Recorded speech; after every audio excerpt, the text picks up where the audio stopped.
If you don't have goals, you might have a great vision, you might have great mission, you might even have a good culture. But if you don't have goals, you don't have that first step, right, of the 1,000-mile journey. You're not being productive. Right. It's all theory. Yeah, it's all It's theory. theory.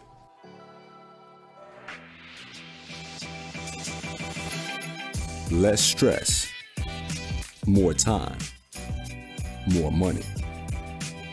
Welcome to the Cash Flow Contractor Deep Dive. Have you seen this brand? I have. Yeah.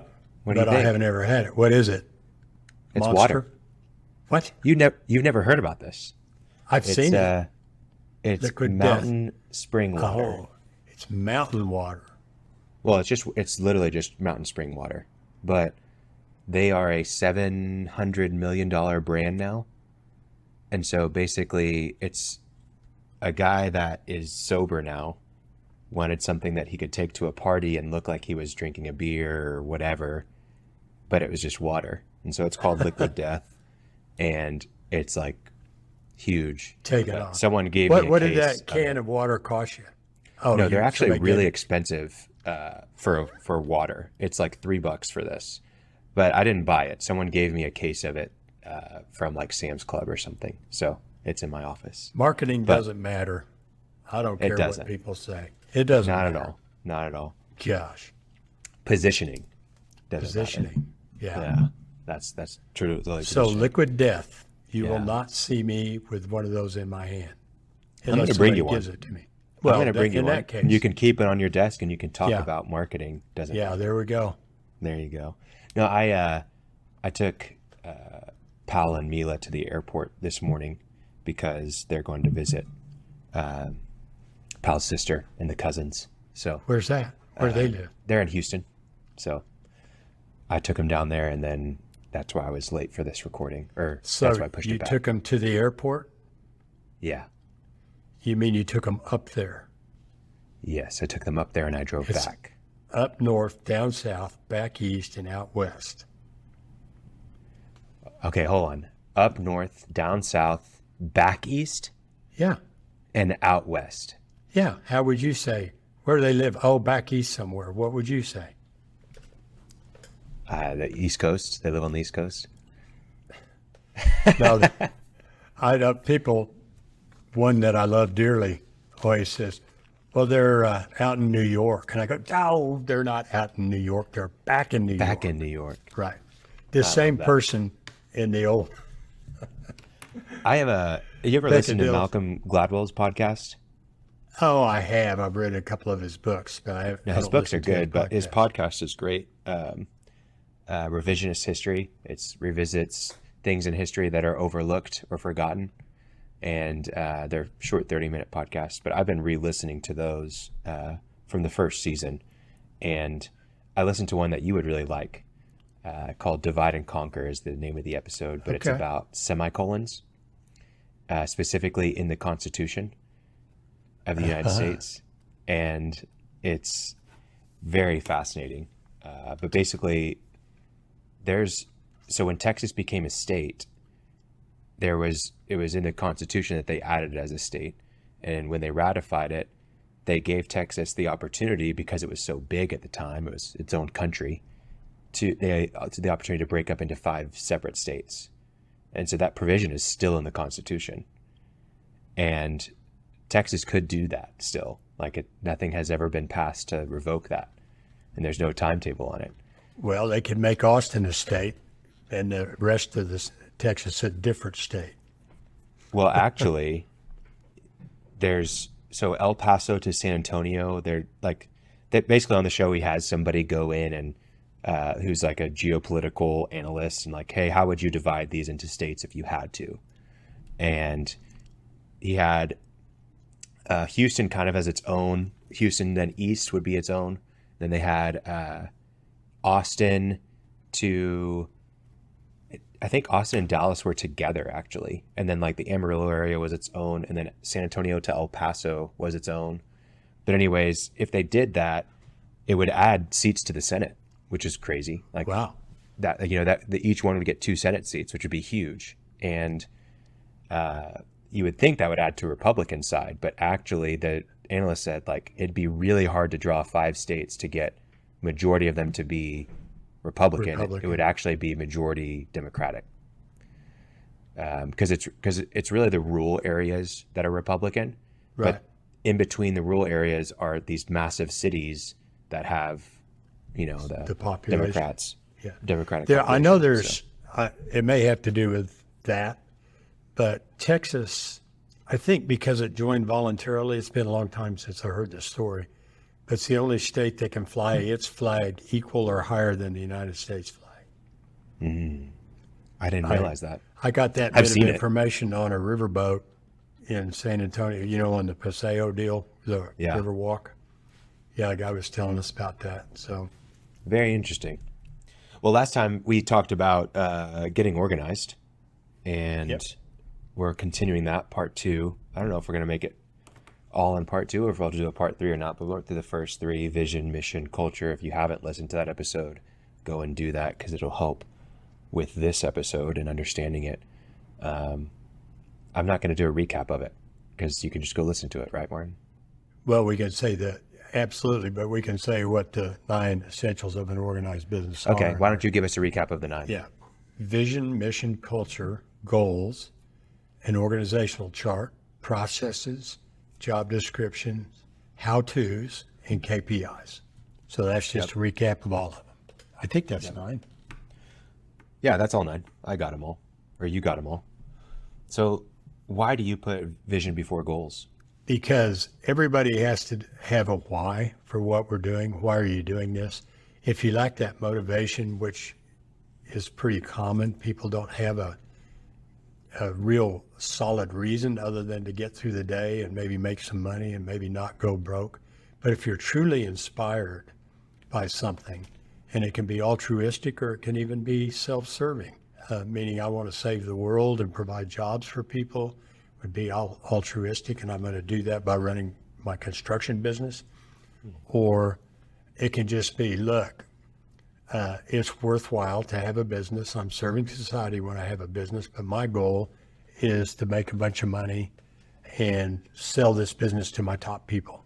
So that's a little bit of both, But there needs to be a real reason. And most of the people I work with can't articulate that reason, that why. So if you're just doing it because we're at a coaching session or we're at a workshop and we say you need a vision, and you come up with stuff that doesn't really drive you, or you don't have a good goal in mind or a good vision in mind, which I guess is a type of goal. It's one that usually can't be attained. It's bigger than that. But why are you doing this? I mean, you're going to have this extra work. You're going to be spending all this time working on something. Jim Rohn says, if the prize is apparent, the price is easy. Mm-hmm. And if you don't have a prize, which is your vision, this purpose, then everything you're doing is just a bunch of work.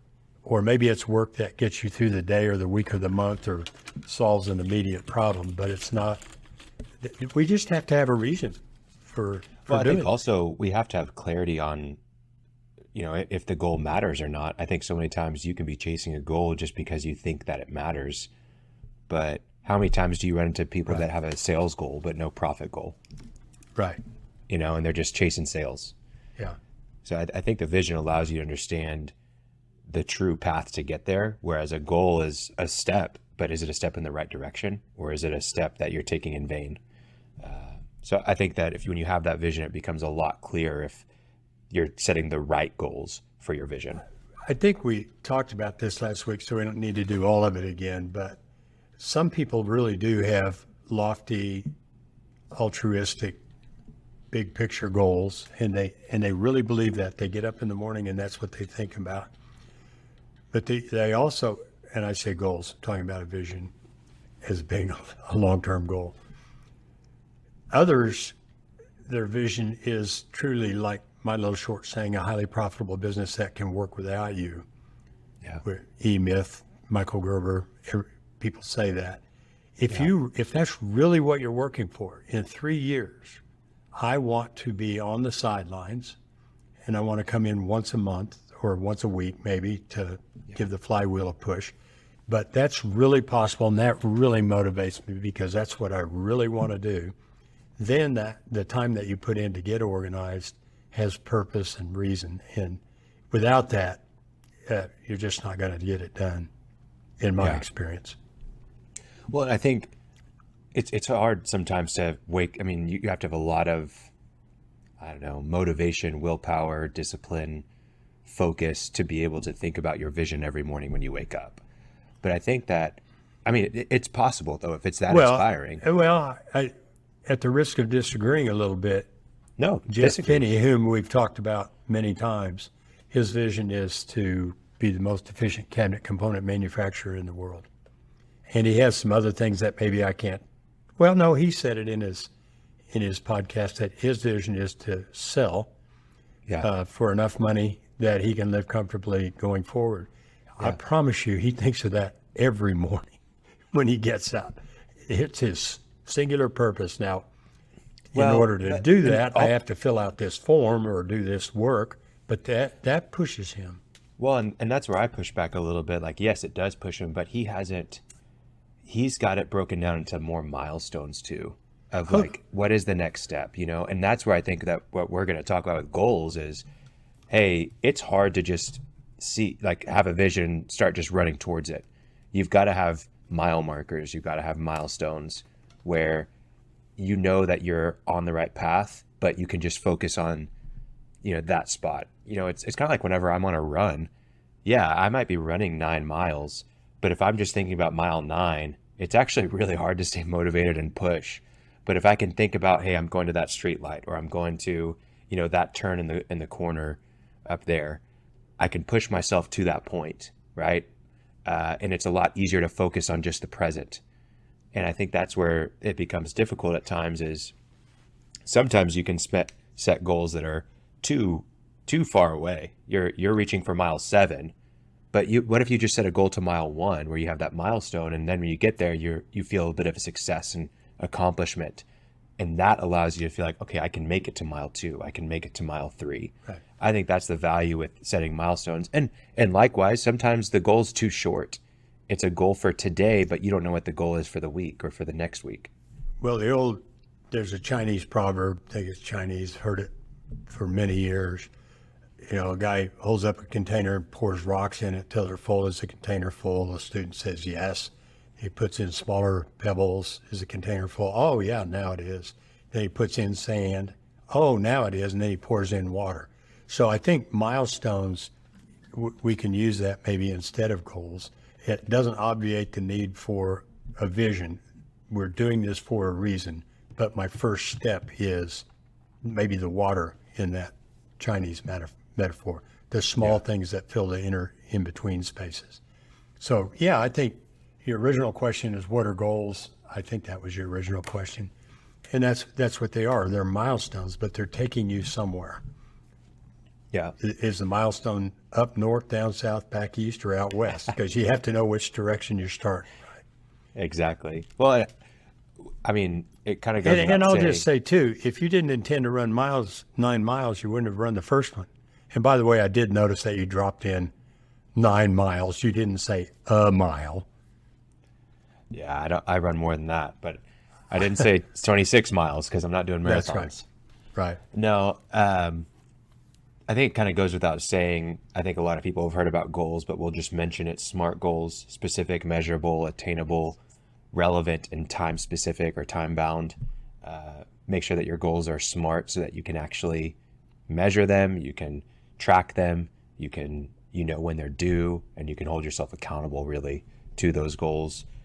So a goal isn't just, I want to make $1 million. I mean, sure, that's maybe a benchmark that you're trying to reach, but it's not very specific. I want to make $1 million doing but this, it's not attainable for a lot of people. Right. How much profit is in that? What kind of services are you selling? When do you want to do it by? What is your plan for doing it? All that kind of stuff.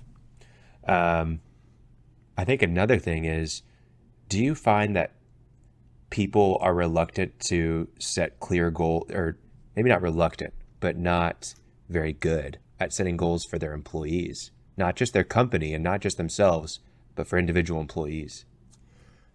Yes, that is a problem with a number of clients I'm dealing with right now.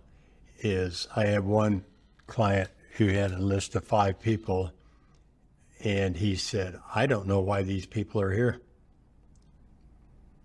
And we can get real mad and say, well, they need to be doing something.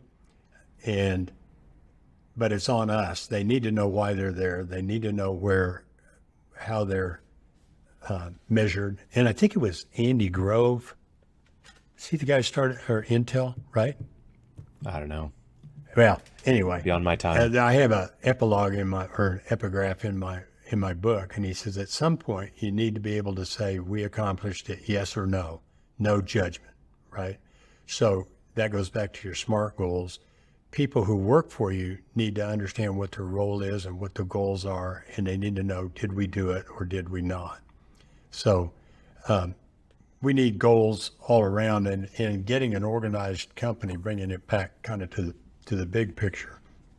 I generally throw goals into 3 different categories, and one's the big lofty goal, which is an intermediate between where you are and your vision, right? Mm-hmm. So my vision is to not have to come to work and have a system-run business, employing people who want to be here and are good at their work and all that. That's my goal. I want to do that in 3 years. An intermediate might be, I need to write systems, right? Which is one of the topics today. And you can accomplish that goal. It's a milestone. It's an intermediate, and it might be a year-long goal. Mm-hmm. Writing systems might be year-long. What I try to get to with all the sessions of all my clients when we're working together, we talk about many things, big picture, lots of things, lofty goals, distant future, all kinds of things. But by the end of the meeting, we need to reduce it to something that somebody can actually do that week. Okay. And I literally have a client last week, and they did it. I said, we're writing goals. I want you to buy a 3-ring notebook and tab dividers. And I want you to make a tab, the dividers that go in a 3-ring notebook, for a different tab for every box on your org chart. Just do that. That's a totally achievable, do it right now goal. And we made progress. And they did it. And it became apparent then. I said, look, we're going to have these systems all electronically stored at some point in the future. But by having it in a notebook, you can see your progress. You can see what you're doing. And we immediately wrote about 5 first step of, we'll talk about that in a bit, but 5 process outlines and put them in the notebook, and we made measurable progress at the meeting. So big lofty goal, often the distant future is the vision. The intermediate goal is some subset of that, a milestone that's taking me toward that vision. And then the actionable item, like the more specific goal, is what do I have to do this week? It always has to come down to something you can actually do this week or maybe even today, because the journey of 1,000 miles begins with the first step, right? It does. You don't take the first step, you're not going anywhere. I think a big challenge for business owners with goals is that we've talked about in the past, but tyranny of the urgent. They get sucked into all these questions and all these problems. And I think it's unrealistic sometimes to expect multiple days a week where you're going to have huge chunks of time to just focus. And I saw a really good formula called 333. You may have heard of it, but it's really just getting 3 hours of deep work focus time.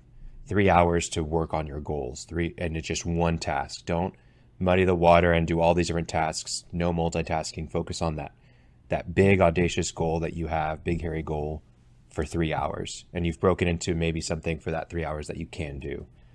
And after you've done 3 hours of that, or before, whatever, that's one of the things you're accomplishing in that day. You have 3 small tasks. That might be a meeting with your manager, meeting with one of your employees. It might be going through and reviewing something that's already been done. It might be sending some invoices, whatever those 3 small tasks are. They usually can be done. All 3 can usually be done inside of an hour or 2. And they don't have to be in consecutive hour or 2 time. Then the last one is 3 maintenance tasks. maintenance tasks might be keeping up with your email, might be going through your calendar and making sure you have agendas for all of your meetings or whatever it is. But I think that's a really good formula for being able to achieve your goals. Because if you don't define what a productive day is and you don't define what you're going to do each day, then you're trying to shoot at a moving target, and it's really difficult. So I don't know. That's something that I've been using in the past couple months, not every single day, but definitely multiple days a week. And it's really helped me to just stay focused a little bit more and to not let like my maintenance tasks of letting my email define my day or my Slack define my day, because there's all these things coming up. So anyways. Well, of those, I will be happy with my clients if they get the first one. In other words, we chunk out a section of time on the calendar. I am not available, and you are absolutely in control of that. You can do that. If you do not do that, it is a choice you made to take that customer's call rather than have your secretary or whatever say, he will call you at 4:00 today.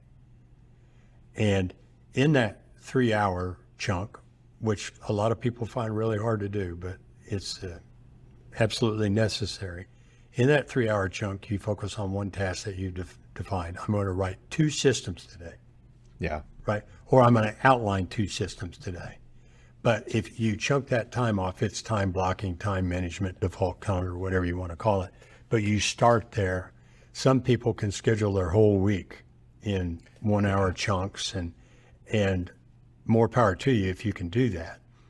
I haven't been able to do that personally. It's just not me. But I can take chunks, and I have them on my calendar right now, that I do my writing, I do my planning, or planning some coursework. And it does 2 things. One, it gives you a time so that you actually get something done. You may not finish it, but you get something done. And then it alleviates the stress of, oh, I need to get that done. I need to be doing this while you're trying to do other tasks. So you're out in the quotidian world of day-to-day operations, and you're thinking in the back of your mind, oh crap, I got to get back. I've got to do this. You can chill, because I'm going to work on that Thursday afternoon between 1 and 4, because that's my block time. And that's up to you. You listeners can do that today. Just go out next week, or maybe you have to go 2 weeks because of prior commitments, chunk out a bunch of time and don't do it. Yeah. It is a little bit harder for some people than others. If you're more introverted, you're probably going to crave that time and really be excited for it. I'm a bit more extroverted, and I think I've also got some ADHD. If you haven't heard me on a podcast before, then you would maybe not know, but if you've heard me, then I'm always all over the place sometimes. But they're listening right now. Yeah, exactly. Talking about Malcolm Gladwell podcasts and taking kids to the airport when we're talking about getting organized. Anyways, so that I'm actually experimenting with right now. I'm in the process of hiring a personal assistant, and something that I'm going to be doing with them is just work collaboration. I tend to thrive whenever I'm in a meeting with someone and I can process externally rather than internally. And just being in the room with someone to work on something, even if they're not adding any value at all, but just there to keep me accountable and to be, a sounding board, is super helpful for me. And I've experimented with a couple of people as a part of the interview process, and it's been fantastic. I get things done so much faster. I'm able to focus on just one thing. I'm not looking at my phone. I'm not checking my email. I'm not being distracted by multitasking. Well, they do things like perhaps bring you back to the topic at hand.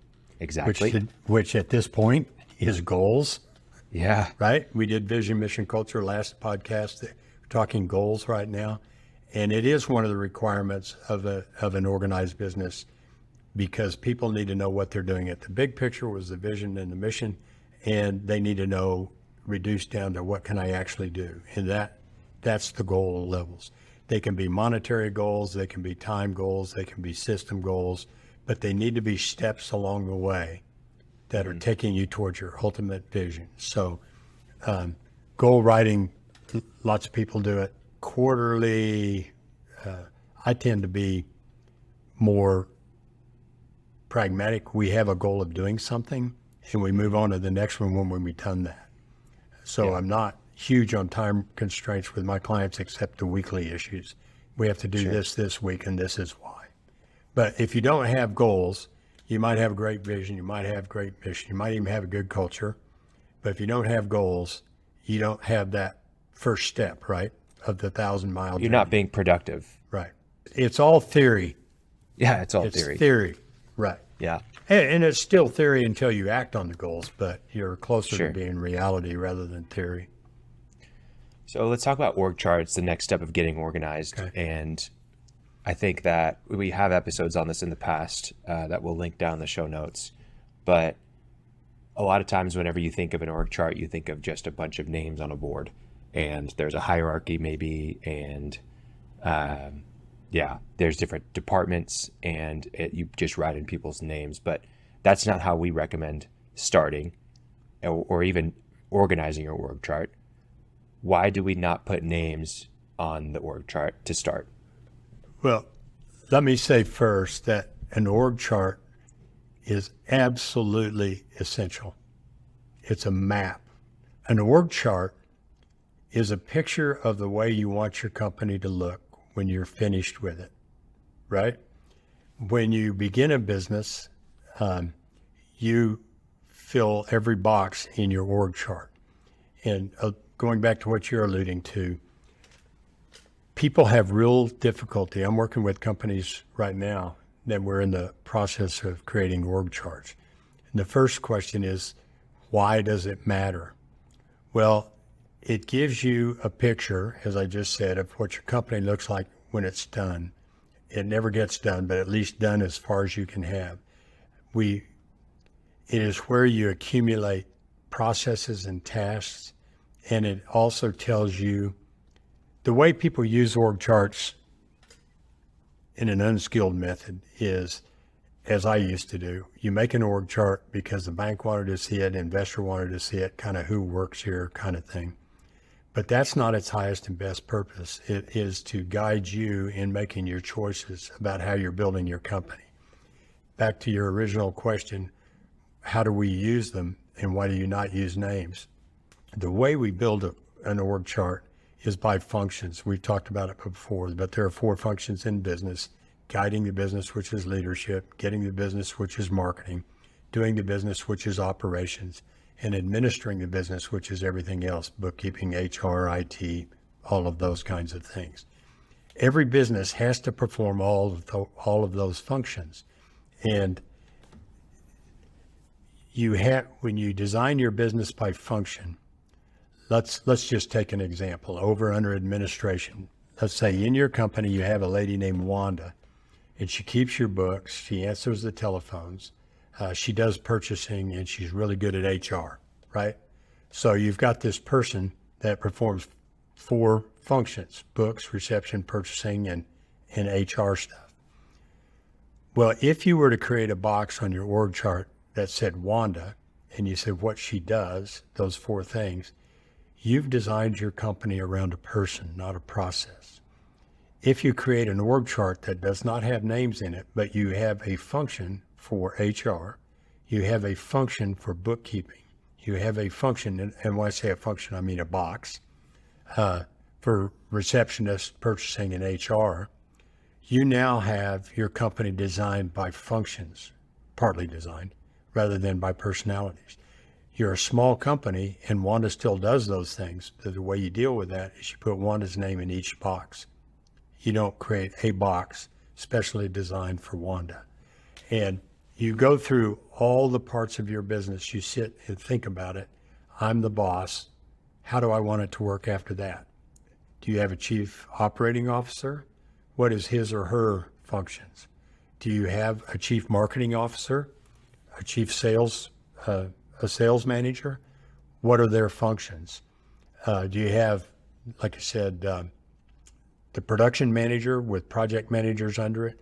But when you go through the exercise, and it's hard to do, but it's very enlightening. People think they could just create an org chart. Well, I encourage our listeners to take out a piece of paper and sit down and do it. Put your name at the top and say, I'm the president and CEO. Now what? But just remember that you have to cover all 4 functions. I see lots of org charts when I see them that obviously somebody's emphasis, like a marketing agency, a HubSpot's this way. You see a sample org chart and it's all heavy on account administrators, designers, rainmakers, people who are going out and selling. There's not a word in there about HR, IT, who's doing payroll, who's keeping the books. There's not a word in there about leadership. So it's all about what they do. You have to cover all 4 functions in your org chart. I think it brings so much clarity when you do it that way to all of the hats that you wear as the owner of the business. Right. Or all of the hats that your key player owns. Wanda. Wanda. And it really brings clarity to what needs to happen going forward. Like, how are you going to fill this out? What your next steps are for hiring, what your next steps are for, firing yourself. And shows you where you're vulnerable. You're dead on that second point, especially. One of the highest and best uses of an org chart is determining your next hire, right? Yeah. So let's say you're the owner and you have a good org chart. You've got you as a leader, you've got you as a sales guy, you got you as a marketing guy, got you as your production guy. Below production, you got project manager. Below project manager, you've got not superintendent, but team leads. And you've got labor, you got machine operators. Well, you start thinking through all that. They're different functions. A machine operator is different than a guy that humps concrete bags, right?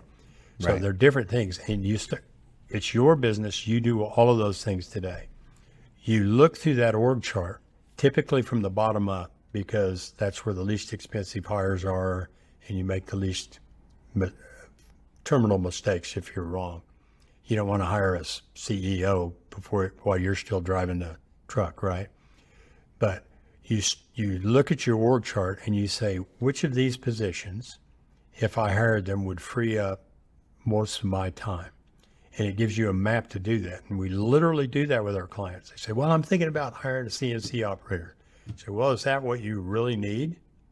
What our goal is to free you so that you don't have to come to work every day. Where's your time going? Are you spending any time on the CNC? Well, no. Is it a huge capacity problem? Well, not really.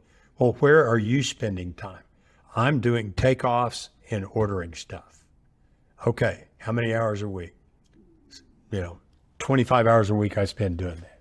So if we hired an estimator who could do takeoffs and also be a purchasing agent, that's your first hire because it bought you the most time, right? Yeah. Well, when it's laid out in the form of an org chart and it's laid flat on your desk, it's a map that you can follow to begin to staff your company without just knee-jerk reactions, how you feel that day.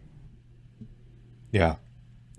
I think it's not an easy one to accomplish, getting the org chart done, but it's definitely where you start to see things much bigger picture as a business owner and as a reality, not just theory.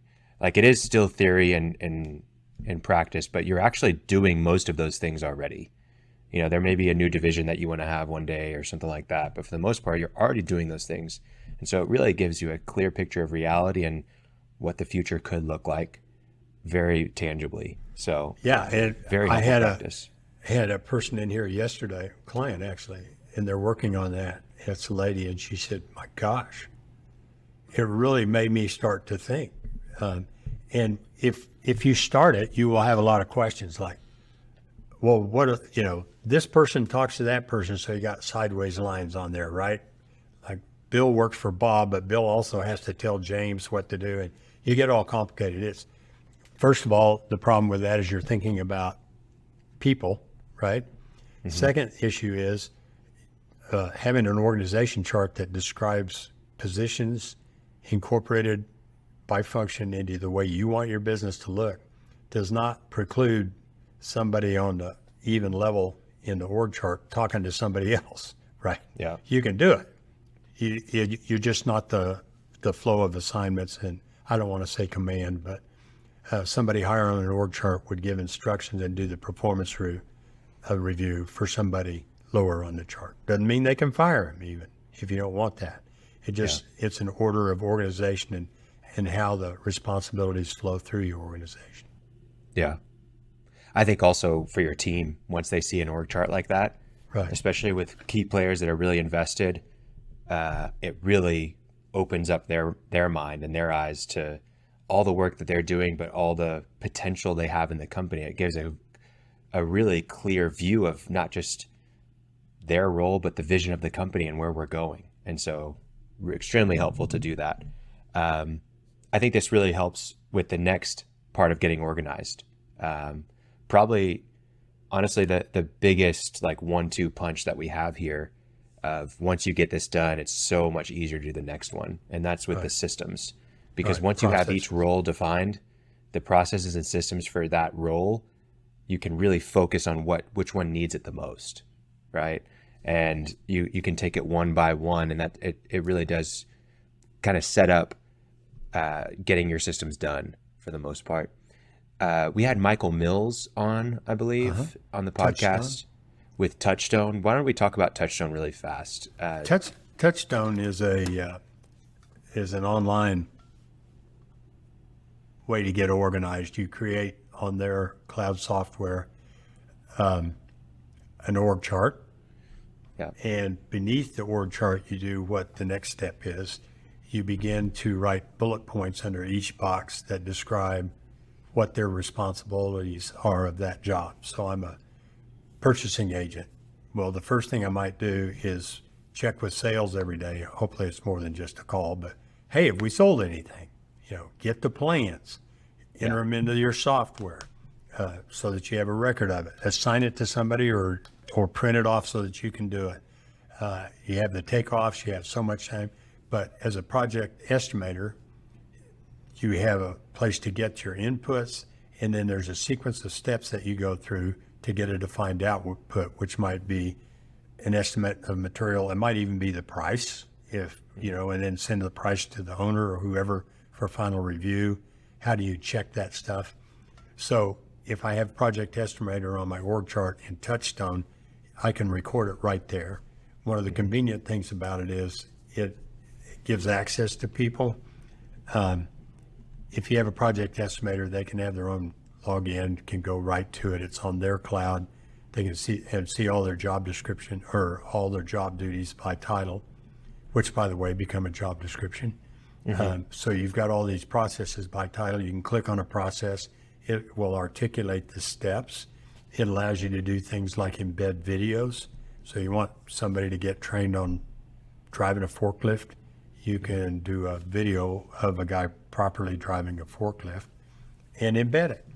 Loom videos, as we've talked about, I think before, on computer processes rather than describe what the picture you're looking at, how to navigate a screen in some software and try to describe that in words. You can take a Loom video of you doing it. You can embed it. If there are documents they need to fill out, you can embed the documents. So it's a pretty convenient, I think it's $150 a month for unlimited number of people. Right. But you also get access to, it's basically like a shared community in a sense, where if somebody's already written a system for a task or a job description or a system in their company, whatever it might be, you're going to be able to kind of pull from the database. Yeah, they have a library, for things library. like a purchase order procedure, or there are universal processes that go in every box on an org chart. And what an example that springs to mind is, how do I request vacation time off? Right.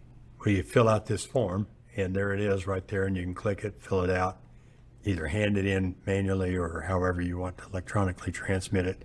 But how do I turn in receipts? Yeah. Things like that. How do I take sick days? So there are universal systems that go in every box, but there are also systems that are specific to each box on the org chart. So with systems, let's even talk about the importance of systems. I'm sure that most listeners have listened to us talk about this in the past, or they're already familiar with it, but let's just refresh the importance of systems. How does it change your business? Well, let's talk about what you don't want, as well as what you do want. When people say, I don't want to work corporate, right? We all kind of know what that means. What it really means is I don't want to go deal with the bureaucracy where I'm gathered by, it doesn't, 5 people have to sign off to put a picture in the conference room, right? Or to, you can't spend more than 1,000. We don't want to create a bureaucracy, right? That is the opposite of what we want to do. That would be a negative outcome to writing systems. But 80% of what you do every day or more is repetitive. You got up at the same time, likely you got up on the same side of the bed, you brushed your teeth the same way, you left the house at the same time, you came to work at the same time, made coffee the same way. You know, there are all these things that you do that are repetitive, and you can standardize those and you can capture best practices. So somebody does something really well and efficiently, somebody else does it less well and less efficiently. You can take from the good and institute it in the bad and have a standard operating procedure. I say 80% of things can be systemized, some things probably more, some less, some creative things maybe less. But what I'm trying to emphasize is that 20% is left. You're hiring people, employees are people, and you want their brains. You don't want to make automatons out of them. But that's the benefit, is that 80% of what you can do can be done consistently, can be done the same way. If you find an improvement, you can change the process and it spreads throughout your organization because everybody's working from systems. Yeah. In passing, it also makes your company much more valuable. People who want to buy a company, if you're fully systemized, and if you have a system-run company versus a people-run company, it's worth more. That's a general statement, but that's generally true. Because a potential buyer can come in and, oh, it's all laid out for me. That's one of the benefits of TouchStone as well. It's in a standardized form on a cloud with people who can walk you through it if you forget how to use it. Right. Yeah. I think why it makes you more valuable, it differentiates you. You know, there's so many businesses out there that truly don't run systems that if you do, then you've already set yourself apart. And everything runs smoother. You know what to work on, you know what to improve. That's true, but they also really like it because it tells them what to do. Yeah. And they're not worried about losing teammates. Right. People leave the team, you can hire them, train them on the systems, keep it going. Well, real quickly, in writing systems too can be a daunting task. And so I have a process I use, and it begins with the org chart. You have to have the functions, not the people, but the functions. And I'll use an example of a bookkeeper, right? We took bookkeeper and made it a separate function, even though Wanda's still doing it. But I look at bookkeepers. The next step is with Wanda, or just out of your own brain, or with a team, whoever it is. What does a bookkeeper do? And you just write down bullet points. They enter invoices, they reconcile the bank, they enter bills, they pay bills, you know, they provide financial, this is a lot for just a regular old bookkeeper, but they do payroll, right? So you put those bullet points there. You don't even, in the process of beginning systems, you don't even attempt to write how to do payroll. You just put under bookkeeper. The bookkeeper is going to be responsible for payroll. If for every function in your business you have those bullet points, this is what we expect this person, these are the functions we're going to have to train this person on, you'll be in the top 2 or 3% of all companies in the world. It's true. And honestly, that can still be a daunting task for people if there's, say they've got to do that for 40 different functions in their business. It can be pretty daunting. I think this is an excellent use case for ChatGPT, to use AI, not to do the work for you, but to just give you something other than a blank canvas to stare at, right? You just put in each role, hey, please list in bullet points all of the duties and responsibilities of a bookkeeper. And it'll give you, and you can even say, give me 20 bullet points or 30 bullet points. And then it gives you the 30, and then you can refine, you can change, you can modify to fit your company. And then you go to the next one. And then all of a sudden, a task that may have taken you, I don't know, a couple of weeks at least, you can probably do in a couple of days. Right. So that's a really good use case of using AI is all these functions in your business have probably been done before, and there's something about it on the internet. So let AI find that for you and at least give you a stepping stone rather than just, an open path. For considering the list anyway. Yeah, for sure. Another thing that we, and this maybe gets into a little bit of the how-tos, which we're going to talk about next time, but other tools, we mentioned Loom, really good for recording videos or just even hosting videos. If you're going to take the video on your phone of somebody driving the skid steer or the forklift, you can then put that video onto Loom where it can be hosted. And it's a really easy shareable link that you can text someone, email, keep on a document, whatever. But another one is Tango for different systems that you have that are computer based. It'll just, as you do it, you just click record on Tango. And as you do things, it'll automatically create a documented process of how to do it on the computer. So if you were entering an invoice on QuickBooks, all you would do is click record on Tango and then go input the invoice or the test invoice and then click stop, and it automatically takes a screenshot of each click you made, where you clicked, it highlights where you clicked, it writes a description of where you clicked for you, and then you can edit anything that you want in between. Captures the process, yeah. But it captures the process for you, and it's not a video, it's a written out system with pictures. So that's another tool that's really helpful as well. Yeah, I think that this is probably a good stopping point, Martin, and we can do another part 3 on job descriptions, how-tos, and KPIs to finish out the 9 essentials to an organized business. Anything else that we want to recap or cover for goals? Well, the only thing I'd say is, systems? like talking about an org chart, if we had a whiteboard in front of us, it's pretty easy to talk about. To describe it and say, I'm holding my hand up, the leader's up here, and this guy's down here, and this is over here, that's harder to do. I do have articles on every one of these: mission, vision, mission, culture, goals, org chart, systems, job description, how-tos, and KPIs on my website. If people wanted to go there, it's anilbc.com. And we could put them in the show notes, but it's a lot of articles. Yeah. And you go to resources, articles, and just browse. Probably got 100 of them on there, but they're step-by-step ways to do this. People make it too hard. We start by attempting and kind of freak out with somebody looking over saying, no, just keep it simple. And as they begin to do that, these realizations come in, and all of a sudden they see the world differently. So don't freak out. Maybe give it a shot. Take out a piece of paper and draw an organizational chart. Do not use any names. You will, within 5 minutes, you'll be using names. Don't do that. Functions. I've got a chief operating officer that's responsible for all my projects. I got a project manager. I got team leads. I got a purchasing agent. They say, well, I don't have a purchasing agent. I know, but if you double in size or triple in size, or you get to the point where you have a business that works without you, you're going to have one. So think about that stuff, and it'll expand your horizons. And once it clicks, it'll be like, why didn't I do this before? Yeah.